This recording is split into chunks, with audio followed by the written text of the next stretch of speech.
अखाड़ा में आपका एक बार फिर से स्वागत है। रूस यूक्रेन युद्ध पर फोकस और बात बखमूत की, जिसकी चढ़ाई कर रहा है। रूस बखमूत में इस वक्त भयानक जंग चल रही है, ये खबर आ रही है। यूक्रेन का दावा है कि उन्होंने रूसी सैनिकों को बखमूत शहर के अंदर और बाहर रोक रखा है, लेकिन हजारों की संख्या में रूसी सैनिक लगातार आगे बढ़ रहे हैं। आखिर वजह क्या है कि बखमूत के लिए पुतिन और ज़ेलेंस्की दोनों जान देने पर तुले हैं? बखमूत में ऐसा क्या है कि रूस और यूक्रेन अपनी सेना को कुर्बान किए जा रहे हैं?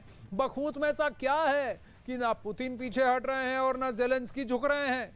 देखिए हमारी ये एक्सक्लूसिव रिपोर्ट।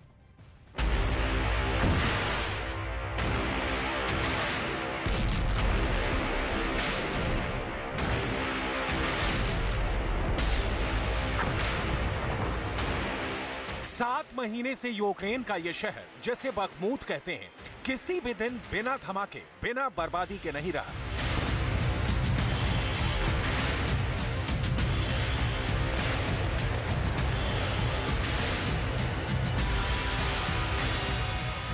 रूस की ओर से ताबड़तोड़ हमले हो रहे हैं। कभी कभी कुछ घंटों की खामोशी होती है, लेकिन फिर जोरदार हमले होते हैं और बखमूत शहर हर रोज बर्बाद होता चला गया। हालात ये हो गए हैं कि 70,000 की आबादी वाले इस शहर में अब कुछ हजार लोग ही बंकरों में रह रहे हैं, जहां ना पानी है, ना खाना है और ना ही बिजली है।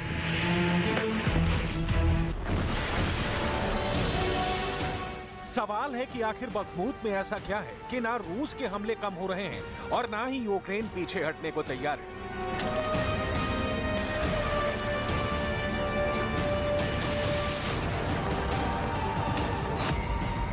रणनीतिक तौर पर बखमूत अहम नहीं है, बड़ा सैन्य ठिकाना नहीं है, ज्यादा जनसंख्या वाला शहर नहीं है, यातायात का प्रमुख केंद्र भी नहीं है।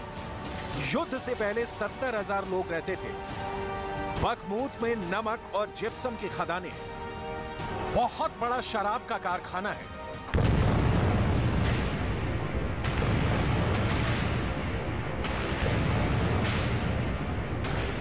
बखमूत को जीत लेने से रूस को रणनीतिक तौर पर ज्यादा कुछ हासिल नहीं होने वाला और साथ ही यूक्रेन के लिए बखमूत में इतनी ज्यादा मिलिट्री सप्लाई नष्ट करने में भी फायदा नहीं है। तो सवाल एक बार फिर है कि आखिर बखमूत में ऐसा क्या है कि पुतिन और ज़ेलेंस्की दोनों अपनी पूरी ताकत से इस छोटे से शहर के भीतर और आसपास जंग लड़ रहे हैं।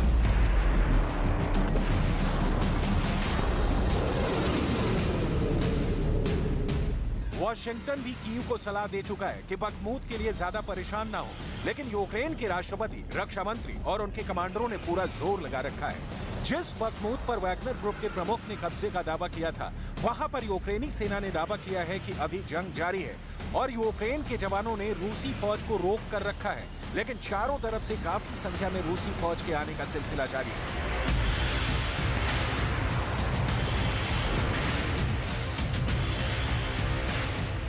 जाहिर है बखमूत में कुछ तो है जिसमें यूक्रेन और रूस की सेना को वहां ऐसी जंग लड़ने के लिए मजबूर कर रखा है, जिसमें हजारों की संख्या में जवान अपनी जान कुर्बान कर चुके हैं और अभी भी कर रहे हैं। अमेरिका के मुताबिक बखमूत में रूस ने करीब 20,000 सैनिक गंवाए, यूक्रेन ने करीब 5,000 सैनिक गंवाए हैं। बखमूत में कुछ हजार लोग ही जिंदा बचे हैं। जिंदा बचे लोगों के पास खाने की कमी है, सैनिकों के पास लड़ने के लिए बारूद की कमी है। बखमूत में हवाई हमले ज्यादा हो रहे हैं, दूर से तोप और MLRS से हमले हो रहे हैं। एक दिन में रूस ने 22 मिसाइल हमले किए। रूस ने MLRS से एक दिन में 29 रॉकेट दागे।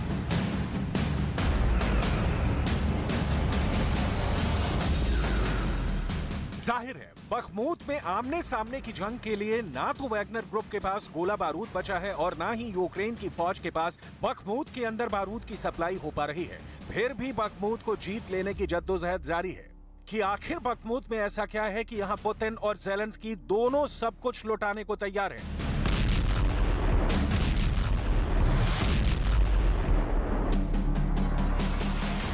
वैसे नुकसान के आंकड़ों को फिलहाल सत्यापित नहीं किया जा सकता, लेकिन जिस तरह की तस्वीरें सामने आई हैं, ये तो तय है कि बखमूत में जबरदस्त जंग चल रही है और जबरदस्त नुकसान दोनों तरफ हुआ है। और पश्चिमी मुल्कों के विशेषज्ञ मानते हैं कि बखमूत की लड़ाई अब सैन्य जंग नहीं रह गई है, बल्कि ये राजनीतिक जंग बन चुकी है। महीनों से मॉस्को को कोई बड़ी जीत नहीं मिली है। क्रेमलिन सिर्फ एक प्रतीकात्मक जीत चाहता है। बखमूत में पुतिन सैन्य नहीं, राजनीतिक मिशन पर है। रूसी कमांडर हौसला बढ़ाने के लिए बखमूत जीतना चाहते हैं। यूक्रेन के लिए भी बखमूत की जंग सियासी बनी। वॉशिंगटन में जेलेंस्की ने बखमूत को मनोबल का किला कहा था।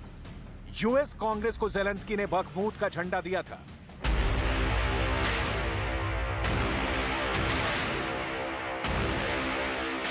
अमेरिका के रक्षा मंत्री के मुताबिक बखमूत की जंग जीत लेने से भी रूस को ज्यादा कुछ हासिल होने वाला नहीं है, क्योंकि बखमूत के रास्ते यूक्रेन में रूसी फौज आगे बढ़ने का रणनीतिक रास्ता नहीं बना सकती और यूक्रेन को भी यहां जीत हासिल करने से कोई लाभ मिलने वाला नहीं है।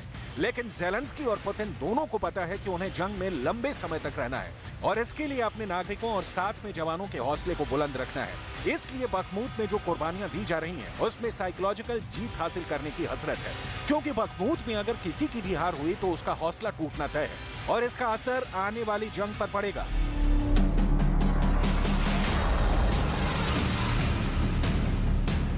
जेलेंस्की और पुतिन दोनों ये जोखिम नहीं ले सकते और इसीलिए बखमूत को हासिल करने के लिए दोनों ने एड़ी चोटी का जोर लगा रखा है।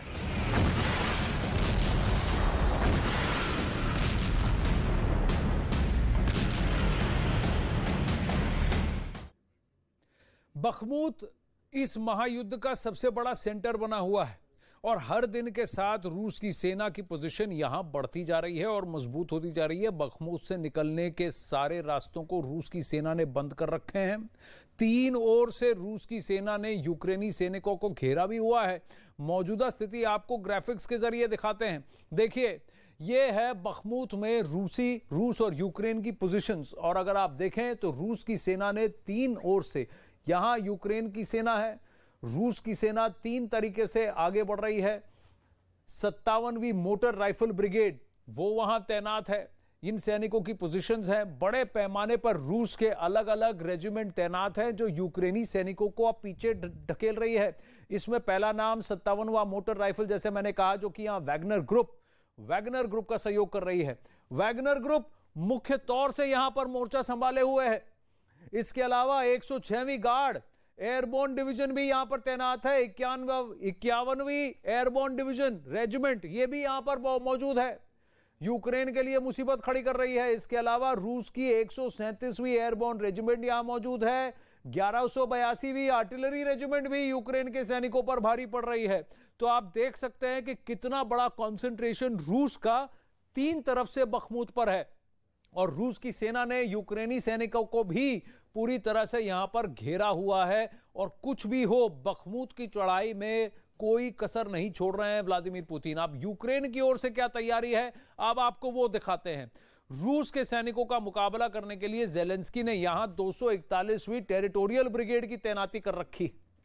फिर इसके अलावा 93वीं मैक ब्रिगेड भी यहां तैनात है। अजोव असॉल्ट ब्रिगेड भी यूक्रेन की ओर से रूस के खिलाफ यहां मोर्चा ले रही है और 5वीं असॉल्ट ब्रिगेड भी जोर शोर से लगी हुई है। इनके अलावा टैंक ब्रिगेड, 61वीं इन्फेंट्री ब्रिगेड, 80वीं एयर असॉल्ट ब्रिगेड, एक इंच के लिए हर मिनट यहां जंग लड़ी जा रही है। लेकिन फिलहाल तीन तरफ से रूसी सेना यहां बखमूत पर हावी है। इसकी चिंता नेटो भी जता चुकी है। आगे बढ़ते हैं। पुतिन ने यूक्रेन में बखमूत के बाद 4 नए टारगेट फिक्स कर दिए हैं। बखमूत पर कब्जे के बाद रूस की आर्मी इन इलाकों पर अटैक करेगी, इसका जेलेंस्की को पक्का यकीन है। पुतिन का नया प्लान कितने हजार मौत की वजह बन सकता है, यह सोचकर जेलेंस्की बहुत ज्यादा परेशान है और यही वजह है कि कई शहरों को खाली करने का ऑर्डर भी रातों रात जारी कर दिया गया है।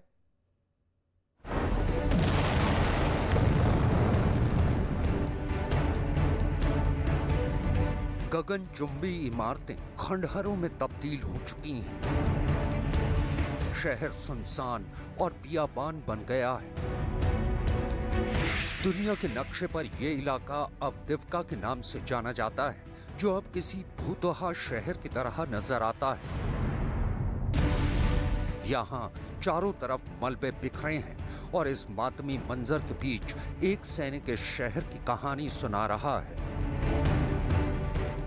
Авіаудар здійснили рашистські окупаційні війська по мирному населенню. Мирне Багатоповерхівка перетворилася на бруд, на сміття строїтельне. Зараз самі бачите, летіла ракета в кришу, зруйнувала до першого поверху. Людей їм не жалкує ні будови, ні магазини, нічого. Їм нічого не потрібно, тільки випалена земля. यूक्रेन के सैनिक के मुताबिक 24 घंटे पहले रूस की आर्मी ने इतने रॉकेट दागे कि यहां सब कुछ मिट्टी में मिल गया। चारों तरफ धूल का गुबार छा गया, मलबे का अंबार लग गया। ये शहर यूक्रेन के डोनेट्स्क इलाके में आता है, जहां भीषण युद्ध चल रहा है। रूस की सेना इस इलाके में बेहिसाब बम बरसा रही है। व्लादिमीर पुतिन के सैनिक पहले ही डोनेट्स्क के तमाम इलाकों को हथिया चुके हैं, लेकिन वो किसी भी कीमत पर पूरे इलाके पर कब्जा करना चाहते हैं। पुतिन के मिशन कीव का पहला पड़ाव पूर्वी यूक्रेन है। ऐसे में वो यूक्रेन के इस हिस्से की इंच इंच जमीन पर रूस की धमक चाहते हैं। ऐसे में जंग के आगाज के 1 साल बाद रूस और यूक्रेन की सेनाओं में शहमात के बीच एक बार फिर से बाजी पुतिन के हाथ लगती दिख रही है। दहशत का आलम यह है कि व्लादिमीर ज़ेलेंस्की ने डोनेट्स्क के अवदिव्का इलाके में बचे खुचे लोगों से जल्द शहर से बाहर निकलने की अपील की है। भारी बमबारी के बीच अभी भी शहर में कम से कम 2000 लोग बचे हैं, जिनमें 30 के करीब बच्चे हैं। ऐसे में शहर की पुलिस ने यहां से बच्चों को महफूज ठिकानों तक पहुंचाने की मुहिम तेज कर दी है। कुछ परिवार मन महसूस कर यहां से चले गए, लेकिन कुछ ने जान की बाजी लगाकर यहीं पर रहने का फैसला किया। लेकिन अब ज़ेलेंस्की सरकार ने इस इलाके से जबरन लोगों को निकालने का फैसला किया है। उसी फैसले के तहत ओल्गा शुल्गा नाम की इस महिला को ना चाहते हुए भी अपने बेटे मारियोलाव के साथ अवदिव्का छोड़ना पड़ा। हालांकि जिंदगी दांव पर लगाकर ओल्गा के पति ने यहीं रहने की ठानी है। रूस के हमले की रफ्तार कई गुना बढ़ने का खतरा है। ऐसे में डॉक्टरों की टीम ने यहाँ के बीमार और बुजुर्ग लोगों को निकालने की कवायद भी तेज कर दी है। सबसे बड़ी जंग, सबसे ज्यादा हाहाकार तो यूक्रेन के बखमूत में मचा है, जिस पर रूस का कब्जा करीब करीब हो चुका है। लेकिन ज़ेलेंस्की हैं कि हथियार डालने को तैयार नहीं है। Сьогодні на ставці я прямо поставив питання і командувачу Хортиці генералу Сирському, і главкому Залужному про те, якою вони бачать далі оборонну операцію на Бахмутському напрямку. Чи відійти, чи продовжувати оборону і посилюватися в місті. Обидва генерали відповіли не відходити і посилюватися. Ця позиція була одноголосно підтримана Ставкою. Інших позицій не було. Я сказав главкому знайти відповідні сили, щоб допомогти хлопцям у Бахмуті. सुप्रीम कमांडर का ऑर्डर है। ऐसे में यूक्रेन के सैनिक भी मरने को तैयार हैं, लेकिन हार मानना इन्हें गवारा नहीं है। बखमूत बचाने की आखिरी बाजी लड़ रहे यूक्रेन के ये सैनिक किसी भी कीमत पर यहाँ रूस का परचम लहराने नहीं देना चाहते हैं। Не считаются с потерями, ни с людскими, ни с техническими. Они давят. Ихняя принципиальная позиция захватить Бахмут. А наша принципиальная его отстоять, потому что это уже не просто, город, это уже для нас символ. Это наш город-крепость, Бахмут.